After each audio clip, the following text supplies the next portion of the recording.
پھر وہ ظلم اور بربریت یہی لے جائے. تو دین سیاست کا ایک اہم شعبہ ہے. دین سیاست میں ہمیشہ رہا ہے. اچھا وہ اسلامی سیاست کیا ہے؟ اسلامی سیاست پوری کی پوری بیس کرتی ہے خلق خدمت، خدمت خلق. اس پر خدمت خلق پر اسلامک پولیٹکس کہتے ہیں پبلک کی سروس کرتے ہیں. خدمت خلق کہتے ہیں نا رئیس القوم خادمهم. حضرت عمر کا جملہ تھا رئیس القوم خادمهم. قوم کا لیڈر قوم کا خادم ہوتا ہے. قوم کا ایم ایل اے قوم کا خادم ہوتا ہے. قوم کا سی ایم قوم کا خادم ہوتا ہے، سیوک ہوتا ہے. حضرت عمر کے بارے میں ہم نے سنا ہے رات بھر گشت لگاتے تھے، دودھ میں پانی ملانے والوں کو پہچانتے تھے، پرسان آنکھ کمزوروں کی آنکھ پر ہم کرتے تھے. میرے دوستو اسلامی سیاست یہی سکھاتی ہے. کون سی قرآن کی آیت میں لکھا ہے، کون سی حدیث کہتی ہے کہ اس سیاست میں ہم حصہ ہیں؟ ہم یہ کیوں سمجھتے ہیں کہ سیاست کا مطلب صرف ہم ایم ایل اے بن جائیں؟ کیا ہم اپنے لیول پہ رہ کر سیاسی خدمات نہیں کر سکتے؟ کیا ہم اپنی سوسائٹی میں سیاسی خدمات نہیں کر سکتے؟ کیا پولیٹکس کا مطلب صرف یہی ہے کہ ہمیں کوئی سیٹ مل جائے، کوئی عہدہ مل جائے؟ کیا ہم اپنے آپ میں پولیٹکس کے کام نہیں کر سکتے، رفاہی کام نہیں کر سکتے، خدمات والے کام نہیں کر سکتے؟ اسلامی سیاست چاہتی ہے خدمت خلق. اسلامی سیاست چاہتی ہے عدل و انصاف. کیسا عدل و انصاف؟ نوشیروان ہمایون جو بادشاہ گزرا ہے جس کا مقبرہ دلی میں ہے، اس کا بیٹا نوشیروان جب وہ قلعہ کی تعمیر کرا، بادشاہ کا محل، بادشاہ کا خود بن رہا کئی 100 ایکڑ بنا، بیچ میں گڑیا کا جھونپڑا، بیچ میں گڑیا کا جھونپڑا. ساری حکومت کے جتنے وزراء تھے سب نے کہا کہ اس کو تحت نظر بڑھاؤ، اس کی کیا قیمت ہے؟ کہیں گڑیا کے پاس جاؤ اجازت دو، وہ اگر دیتی ہے ٹھیک، ورنہ قلعے کو گھما. گڑیا کا نہیں ہوں. تاریخ گواہ ہے نوشیروان نے اپنے قلعہ کو گھمایا ہے گڑیا کے قلعے سے. ظلم و جبر و استبداد اسلامی سیاست نہیں سکھاتی ہے، عدل و انصاف سکھاتی ہے. عالمگیر اورنگزیب رحمۃ اللہ علیہ، ہمارے نوجوانوں کو معلوم نہیں ہے، آج پورا ہندوستان لگا ہوا ہے، تلا ہوا ہے اورنگزیب عالمگیر کو بدنام کرنے کی. اورنگزیب عالمگیر رحمۃ اللہ علیہ ایک ایسے منصف بادشاہ تھے. بھئی کون سی سلطنت ایسی جو ہم کو بتائے اس کا بادشاہ، اس کا پی ایم پوری حکومت کو چلانے والا ٹوپیاں بن کے اپنا روزگار چلاتا ہو، لکھ لکھ کے نسخے بیچ بیچ کے اپنا روزگار چلاتا ہو. محمد بن قاسم جب ہندوستان آئے، دسترخوان پہ بیٹھے، ہزاروں نعمتیں، چھوٹا سا کپڑا کھول رہے، اس میں سوکھی روٹیاں ہیں. لوگ پوچھ رہے ہیں آپ کیا کھا رہے ہیں بادشاہ کے دسترخوان پہ؟ کہا انہی نعمتوں نے تمہیں برباد کیا ہے، انہی سوکھی روٹیوں نے آج پورے ہندوستان کو میرے مٹھی میں رکھا ہے. اسلامی سلطنت میں عدل و انصاف ہے، اسلامی سلطنت عدل و انصاف چاہتی ہے. تو ہماری مسلم تنظیمیں، ہماری مسلم طاقتیں جتنی بھی کوشش کریں، میرے دوستو ہم کسی بھی ایک مخصوص جماعت کے آئینے کو ہٹائیں، ملت میں عدل و انصاف کے نظام کو باقی رکھنے کے لیے سپورٹ کریں، ملت میں امن و امان قائم کرنے کے لیے ہم سپورٹ کریں. اس حوصلے کو، اس جذبے کو ہمیں باقی رکھنے کی ضرورت ہے. میرے دوستو میں نے جو دوسرا جملہ کہا ہے، آج کی سیاست میں اسلام نہیں ہے، اس پہ ہمیں غور کرنا ہے.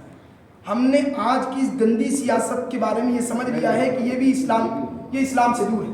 میرے دوستو اگر آج کی سیاست سے یہ گندگی نکل جائے تو پھر ماشاءاللہ ہر آدمی کا سیاست میں حصہ ہے. اتممت علیکم نعمتی ورضیت لکم الاسلام دینا. اللہ نے 1400 سال پہلے اعلان کیا کہ میں نے اسلام کو مکمل کر دیا، اور سیاست اسلام کا حصہ ہے. اس کا مطلب اسلام سیاست کے بغیر مکمل بھی تو نہیں. اللہ نے کہا اسلام کو میں نے مکمل کر دیا اور سیاست اسلام کا حصہ ہے، پولیٹکس، اس کے بغیر اسلام مکمل بھی تو نہیں ہے. وہ کون سی سیاست ہے جو ہم نے ابھی آپ کے سامنے رکھی ہے؟ نبی کریم صلی اللہ علیہ وسلم نے کی، فاروق اعظم نے کی، صدیق اکبر نے کی. گاندھی یہ بیان کرنے پر مجبور ہے، میں رام اور کرشن کی مثالیں نہیں دیتا اس لیے کہ وہ تاریخی لوگ نہیں تھے، میں مجبور ہوں پولیٹکس میں گورنمنٹ چلانے کے لیے عمر فاروق صدیق اکبر کی مثال دیں. میں مجبور ہوں. گاندھی لکھتا ہے بھائی اپنوں تو چھوڑو، الحق ما شہید به الاعداء، حق بات تو وہ ہے دشمن گواہی. گاندھی جسے ہم سیکولر سمجھتے ہیں وہ خود لکھنے پر مجبور ہے. تو میرے دوستوں وہ سیاست ہمارے اسلام نے پیش کیا تصور. آج کی سیاست میں کیا ہے؟ آج کی جو سیاست ہے ذاتی مفادات, اپنا فائدہ, قوم و ملت کا نہیں, اپنے فائدے کی بنیاد پر ہم آگے بڑھتے جا رہے ہیں. ہمیں حالات کا علم نہیں اندر کیا ہو رہا ہے, سرسری تبصرے تذکرے ہو رہے ہیں. اللہ حضرت حاتب بن ابی بلتعہ نے جب اللہ کے نبی صلی اللہ علیہ وسلم نے بھیجا تھا مکے کو حالات کا جائزہ لینے کے لیے, ایک عورت مکے سے آئی تھی. حضرت حاتب بن بلتعہ نے ایک پرچی لکھ کر اس عورت کو دیا تھا, کہا کہ تم مکے میں جا کے میرے گھرانے کو دے دینا, مکے کے ذمہ داروں کو دے دینا کہ اللہ کے نبی صلی اللہ علیہ وسلم مکے پر حملہ کرنے والے ہیں, تاکہ یہ لوگ اس انفارمیشن کے ذریعے میرا جو گھرانہ مکے میں موجود ہے, وہ ہجرت کر کے مدینہ آ گئے تھے, ان کا سارا گھر بار مکے میں تھا, تاکہ کل کے دن لڑائی ہو تو مکے کے سربراہان میرے گھرانے سیفٹی دیں گے, حفاظت کریں گے, اپنا مفاد تھا. اللہ نے فوراً قرآن میں آیتیں اتاری, یا ایھا الذین آمنوا لا تتخذوا عدوی وعدوکم اولیاء, تم میرے اور اپنے دشمن کو دوست نہ بنانا. تلقون الیہم بالمودہ, تم ایک میسج ان کو پہنچا رہے ہو. پھر اس عورت کو پکڑا گیا راستے میں, اس نے چوٹی کے اندر اس خط کو چھپایا, اللہ نے اس کو ظاہر کر دی. میرے دوستو سیاست میں اپنا مفاد نہیں ہوتا, قوم و ملت کا فائدہ سامنے ہوتا. اپنے مفاد والی سیاست وہ اسلام والی سیاست نہیں ہے, وہ آج کی گندی سیاست ہے, یہ ممنوع ہے. قوم و ملت کے جذبے والی سیاست آج بھی زندہ ہے. آج کل کی سیاست میں ہمیں جو ہے یا تو یا تو پھر یہ ہے کہ پارٹی کی ہم لوگوں سے ڈرے ہوئے ہیں کہ یہ آئے گا تو کیا کر دے گا. کوئی اندر ہمیں قوت, اندر سے حالات کا علم نہیں ہے کہ اس نے کیا کیا غداریاں کی ہیں, اس کے ذریعے سے ہم کو کیا کیا نقصان پہنچ سکتا ہے. بس ڈرے ہوئے, ڈرنا بھی نہیں ہے. اللہ نے قرآن میں کہا نا, یہ جو اللہ تعالیٰ کہہ رہے ہیں ان کان آباؤکم وابناؤکم وازواجکم وعشیرتکم واموالکم اقترفتموها وتجارة تخشون کسادها ومساکن ترضونها احب الیکم, مال, دولت, باپ, بیٹا, بیوی, گھرانہ, تجارت, بزنس, ساری چیزیں احب الیکم من اللہ ورسولہ, اللہ اور اس کے رسول اور دین کے مقابلے میں تھوڑا سا بھی کھڑک رہی ہے. احب الیکم من اللہ ورسولہ, ہاں تو اللہ تعالیٰ نے کہا تربصوا, اللہ نے کہا کہ اللہ کی گرفت کے لیے انتظار کرنا پڑے گا. میرے دوستو آج کل کی سیاست میں جو چیز آ چکی ہے وہ سب سے بڑی چیز ہے سطحی خبروں پر ہمارا اعتماد, ہوائی خبروں پر ہمارا اعتماد. حیران ہیں ہم جس اسلام نے میسیجز کو پرکھنے کا, جانچنے کا ہمیں اتنی تعلیم دی ہے.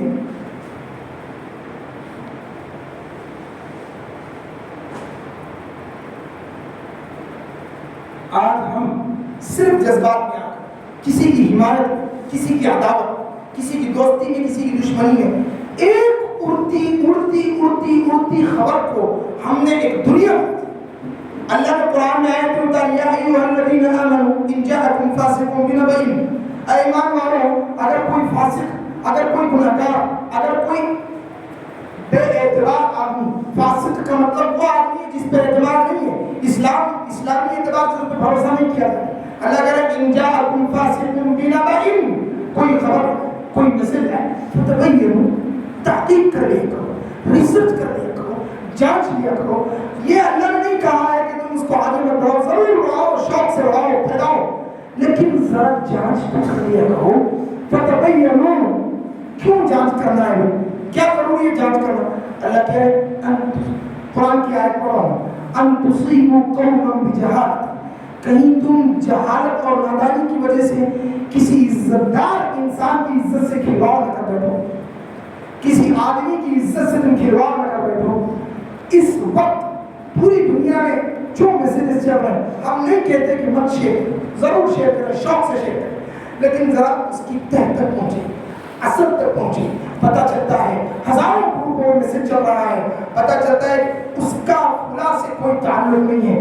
اب بتائیں جتنے لوگوں نے اپنے دماغ میں کسی بندے کے بارے میں جو غلط بات بٹھا لی ہے, اس کا بدلہ تو ہمیں قیامت کو چکانا پڑے, بالکل چکانا پڑے.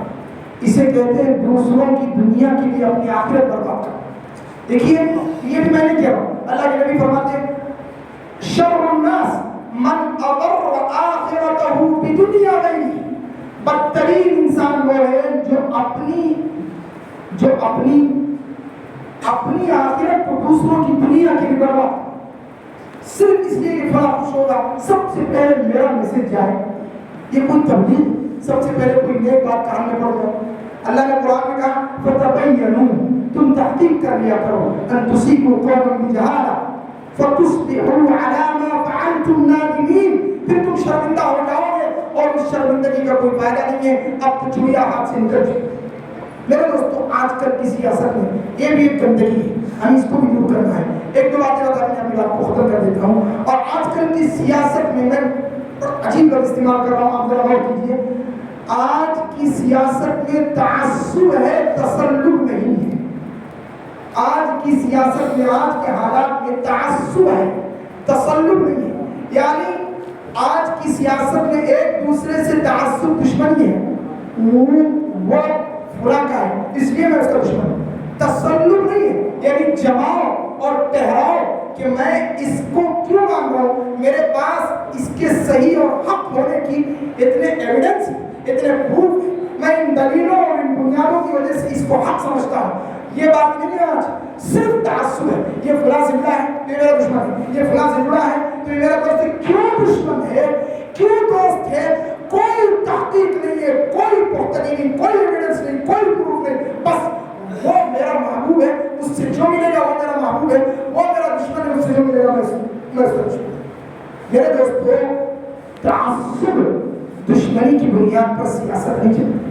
تسلط، اپنے پارٹی پر جمنا، اپنے آدمی جو نظام ہمیں سمجھ میں آ رہا ہے، جو ماحول حق سمجھ میں آ رہا ہے، علماء نے جس کی ہمیں رہبری کی ہے، اس پر جمنا الگ ہے، دوسروں سے نفرت کرنا الگ ہے۔ اس کو ذرا سمجھیے۔ حضرت تھانوی علیہ الرحمہ مسلم لیگ کمپنی کا سپورٹ، پارٹی کا سپورٹ کرتے تھے، مسلم لیگ پارٹی کا سپورٹ کرتے تھے، جس کی وجہ سے پاکستان بنا ہے۔ حضرت مدنی علیہ الرحمہ کانگریس کا سپورٹ کرتے تھے۔ میں ذرا پیچھے جا رہا ہوں، ایک 80 سال پہلے کی بات کر رہا ہوں۔ حضرت تھانوی جن کی بہشتی زیور سے ہزاروں مسلم لڑکیاں آج ایمان پر قائم ہیں، حضرت مدنی جن کی 100 سالہ تنظیم چل رہی ہے، اللہ اکبر، ہمارے اکابرین کے اندر دیکھیے تعصب نام کی چیز نہیں ہے، تسلط پورا، تعصب بالکل نہیں، پختگی اپنے اپنی پارٹی پر پوری۔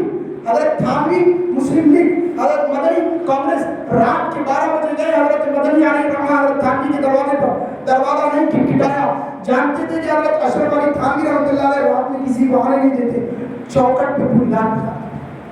صبح جب حضرت تھانوی دروازہ کھولے، حضرت حسین احمد مدنی پڑھ کے فوراً اٹھ کے کھڑے ہو، حضرت آپ چوکٹ پہ، کہتا نہیں آپ کا قانون میں جانتا ہوں، آپ کی یہاں رات میں دروازہ نہیں کھلتا۔ دیکھیے حضرت تھانوی نے کیا جواب، حضرت وہ قانون دنیا کے لیے، آپ کے لیے تھوڑی۔ اور جب امامت کا موقع آیا، حضرت تھانوی کی عادت تھی کسی کو امامت کے لیے آگے نہیں بڑھتی، حضرت حسین احمد مدنی رحمۃ اللہ علیہ آگے بڑھ کر آپ ہیں تو آپ ہی امامت کریں۔ میرے دوستو، ہمارے اکابرین اپنی اپنی پارٹی پر جمنا تو ہے، ایک دوسرے کی بے عزتی، ایک دوسرے کے ساتھ تعصب، دشمنی، عداوت نہیں۔ میں تھوڑا آپ کو اور تھوڑا آگے لے جاتا ہوں، چلیے آپ سمجھیں گے یہ تو اپنے لوگ، میں تھوڑا صحابہ کے زمانے میں چلتا ہوں۔ آپ کو معلوم حضرت علی اور حضرت معاویہ کے درمیان میں دو بڑی بڑی جنگیں ہوئی، جنگ صفین، جنگ جمل، یہ دو بڑی بڑی جنگیں ہوئی، دونوں مسلمان، ادھر حضرت معاویہ مسلمان، ادھر حضرت علی مسلمان۔ جب پتہ چلا روم کی بادشاہ ہرقل کو کہ دونوں میں لڑائی ہو رہی ہے، اچھا موقع ہے کسی ایک پارٹی کا سپورٹ کرو اور پورے مسلمانوں کے اوپر ایک لشکر لگاؤ، پوروں کو مٹا دو۔ اس نے حضرت معاویہ کو خط لکھا اور کہا نعم انا نعلم ما یجری بینک و بین فلان، ہم جانتے ہیں کہ جو کچھ آپ کے درمیان چل رہا ہے، وانک احق واولی، اس نے کہا کہ اے معاویہ تم زیادہ حقدار ہو، تم ہی خلافت کے گورنر میں آنے کے حقدار، علی نہیں، اور اگر تم اجازت دو ابعث جیشا، اس نے کہا میں ایک لشکر بھیجوں گا، اولہ عندی وآخرہ عندک، دیکھیں اس کے الفاظ دیکھیں، میں ایک لشکر بھیجوں گا، اولہ عندک وآخرہ عندی، اس کا سر تمہارے پاس ہوگا، اس کا آخری حصہ میرے پاس روم میں، ایران میں ہوگا۔ اتنی بڑی فوج کے ذریعے تم حضرت علی کے خلاف لڑو اور جو ہے فتح حاصل کرو، کامیابی حاصل کرو. قربان جائیں حضرت معاویہ کے جواب پہ. تاریخ نے اسے نوٹ کیا. حضرت معاویہ نے ہرقل کو، روم کے بادشاہ کو مخاطب کیا، یا کلب الروم، اے روم کے کتے، تو کیا سمجھتا ہے میں علی کا دشمن ہوں؟ میری اور علی کی لڑائی، میری اور علی کی لڑائی ذاتی نہیں ہے، پرسنل لڑائی نہیں ہے. میری اور علی کی لڑائی ایک نظریے کی لڑائی ہے، ایک سوچ کی لڑائی ہے. میری اور ان کی الگ سوچ ہے، بس یہ لڑائی ہے.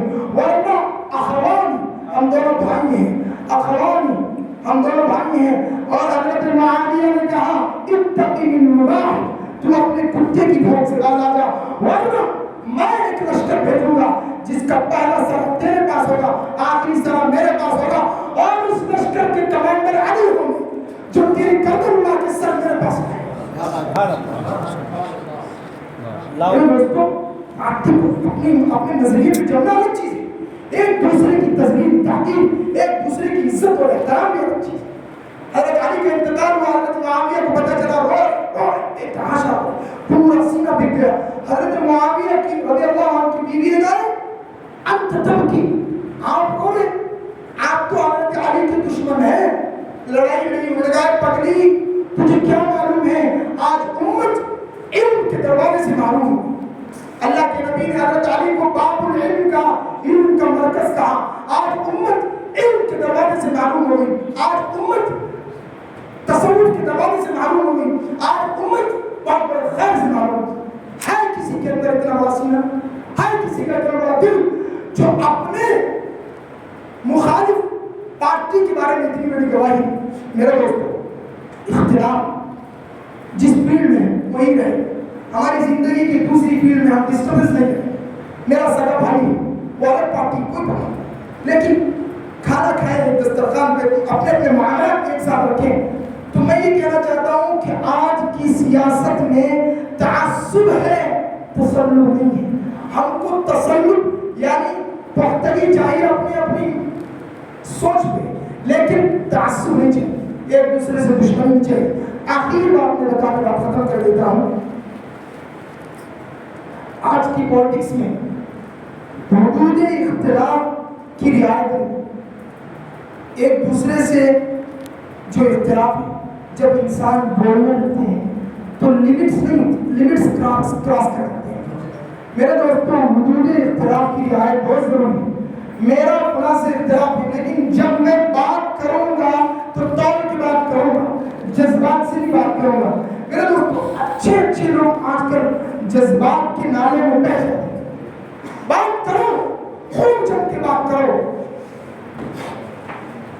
یہ مت بھولے کہ ہم عالم ہیں، یہ نہ بھولے کہ ہم دیندار ہیں، یہ نہ بھولے کہ ہم مسلمان ہیں. ہمیں اسلام نے آداب سکھائے ہیں. آداب جب سیاست میں صرف جذبات رہ جاتے ہیں، آداب نہیں رہتے ہیں، یہ اسلامی سیاست نہیں. سیاست میں صرف جذبات رہ جاتے ہیں، آداب اور سلیقہ نہیں رہتا ہے، یہ اسلامی سیاست نہیں ہے. یہ گندی سیاست ہے، یہ گندی پولیٹکس ہے جس میں آج پوری دنیا بیٹھی ہے.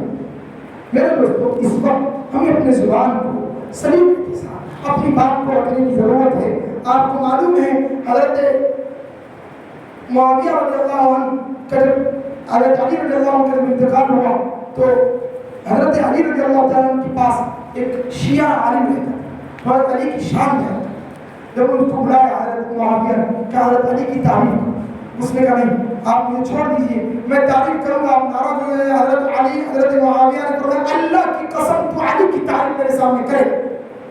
پھر جب اس نے حضرت علی کی تعریف شروع کی تو حضرت معاویہ رونے خوب ہونے. میرے دوستوں، میں جب کسی سے مخاطب ہوں، کسی سے بات کرتا ہوں، اختلاف کریں، اختلاف الگ ہے، خلاف الگ ہے. اس کو سمجھے، اختلاف الگ چیز ہے، میرا خیال الگ ہے، ان کا خیال الگ ہے. خلاف یہ جھگڑا، اختلاف ہو سکتا ہے، خلاف نہیں ہو سکتا، جھگڑا نہیں ہو سکتا ہے. اس لیے ہم اپنی بات پہ چلیں، یہ کوئی بڑی بات نہیں ہے، لیکن بات کرنے کا انداز اچھا ہو، سلیقہ اچھا ہو. ہمارا اب اس وقت مجھے اور آپ کو سب کو مل کر اس بات کی ضرورت ہے کہ ہم اسلامی سیاست کے لیے فکر مند ہوں، پرسنل لائف میں بھی، پولیٹکس لائف میں بھی، ہر لائف میں ہم اسلامی سیاست کے جذبے کو، ہمت کو، حوصلے کو لے کر چلیں، اس سیاست کو نہیں جس میں اسلام کا کوئی حصہ نہیں ہے۔ اللہ تعالیٰ مجھے اور آپ کو کہنے سننے سمجھنے کی توفیق نصیب فرمائے۔ آخر میں حضرت مولانا ابو الحسن علی میاں ندوی کا ایک جملہ میں آپ کے سامنے پڑھ کر سنا کر اپنی بات کو ختم کر دیتا ہوں۔ آج سے کئی سال پہلے حضرت علی میاں ندوی رحمۃ اللہ علیہ نے ایک جملہ کاروان امت میں ان کی کتاب ہے، اس میں لکھا ہے قوم کو 5 وقتہ نماز نہیں، ہندوستان کے لوگوں کو 5 وقتوں کی نماز ہی نہیں بلکہ 100% تہجد گزار بھی بنا دیا جائے۔ ان کے جملوں پہ غور کیجیے۔